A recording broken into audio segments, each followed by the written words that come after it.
ভাই 5 কার্টন মাল আসছে, কয় কার্টন সারফেস আসছে? সারফেস আছে 1 কার্টন। এক 1 কার্টনের সবগুলো সারফেস। ওরে আল্লাহ! ল্যাপটপের মানে কন্ডিশন এত দেখবেন। কালেকশন? আজকে ল্যাপটপের কন্ডিশন দেখে ফিদা হয়ে যাবেন। ম্যাকের আচ্ছা। পরের স্টেপ তো এটা। হ্যাঁ। দেখেন ল্যাপটপটা দেখেন একটু কাছ থেকে। একদম এই ল্যাপটপটা এতটাই জনপ্রিয় যে এটার ডিসপ্লেটা বড় থাকার কারণে র‍্যাম অনবোর্ড র‍্যাম, এই ল্যাপটপে কিন্তু র‍্যাম চেঞ্জ করা যায় না। আমি বাংলাদেশে অনেকগুলো পেজে দেখেছি 8 জিবি র‍্যাম দিয়ে আছে ভাই। কিন্তু র‍্যাম তো আপনি চেঞ্জ করতে পারবেন না ইচ্ছা করলেও, কারণ এটা ম্যাকের প্রসেসর দেওয়া থাকে, মোবাইল প্রসেসর। সো এই ল্যাপটপটা কিন্তু 16 জিবি র‍্যাম আছে, কারণ 16 জিবি র‍্যাম লাগে ভাই। আচ্ছা, না আচ্ছা। হলে ভারী কাজ করা যায় না, যেহেতু রাইট, হাই রাইট। কনফিগারেশনের ল্যাপটপ। এটা কিন্তু সারফেসের ল্যাপটপ 3 যেটা হলো কোর i7 10 জেনারেশন। র‍্যাম থাকবে 16 জিবি র‍্যাম থাকবে, 3780 স্পিডের র‍্যাম।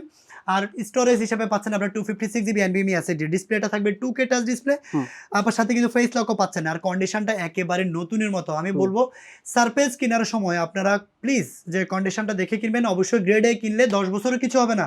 কিন্তু যদি খোলা হয়, কাস্টমাইজ করা হয়, এই ল্যাপটপ যদি কিনেন ভাই, তাহলে 2 মাস পরে যদি নষ্ট হয়ে যায়, কোনো পার্টস বাংলাদেশে অ্যাভেলেবেল নাই ভাই। এর তো প্রাইস? এই ল্যাপটপটা নিতে পারবেন অনলি 47,990 টাকা, যেটা অ্যাভেলেবেল কোয়ান্টিটি আছে আমার কাছে।